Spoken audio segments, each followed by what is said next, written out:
ഇതായിട്ട്. കാരണം അത്രയും ശക്തമായ രീതിയിലാണ് ഈ വഹി ഇറങ്ങുന്നത്. നമ്മൾ വിചാരിക്കും വഹി ഇറങ്ങനെ ഒരാളിതാക്കില്ല.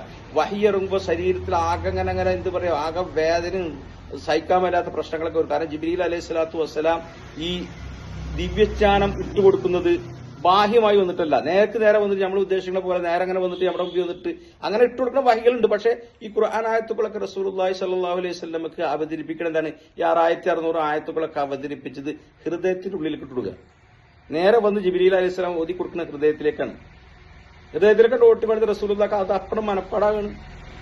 സാധാരണ നമുക്ക് ഈ ഓർമ്മശക്തി ഇതൊക്കെ കിട്ടുന്നത് തലച്ചോറിൽ നിന്നാണ്. പക്ഷെ പ്രവാചകന്മാർക്കുള്ള ഈ ഓർമ്മശക്തി ഹൃദയത്തിലൂടെയാണ്. ഹൃദയത്തിലാണ് അവർക്ക് എന്ത് ചെയ്യുന്നത്, ഈ വഹി ഇട്ട് കൊടുക്കുന്നത്.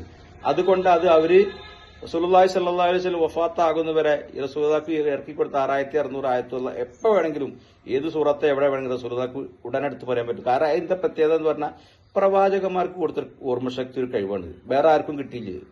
ഒരു പ്രവാചകന്മാർക്ക് ഇല്ലാത്തൊരു കഴിവാണ്. എന്ത്, ഹൃദയത്തിൽ ഇത് വെച്ചിട്ട് അത് ബൈഹാർട്ടാണ് കയറുന്നത്. സാധാരണ ബൈഹാർട്ട് പറഞ്ഞാൽ തലച്ചോറിൽ മെമ്മറി ചെയ്താലേ ബൈഹാർട്ടാവുള്ളൂ. എന്നാൽ പ്രവാചകന്മാർക്ക് നേരെ വിപരീതമാണ്. അപ്പൊ നബി സല്ലല്ലാഹു അലൈഹി വസല്ലം ഇങ്ങനെ ആലോചിച്ച് ഇങ്ങനെ ഇരിക്കുന്ന സമയത്ത് ഈ വഹി വന്ന സമയത്ത് നബി സല്ലല്ലാഹു അലൈഹി വസല്ലം വളരെ ഇതായി, ഞാൻ പറഞ്ഞില്ല, വളരെ പ്രയാസപ്പെട്ടിരിക്കുന്ന ഒരു സഹാബും അങ്ങനെ ഇരുന്ന്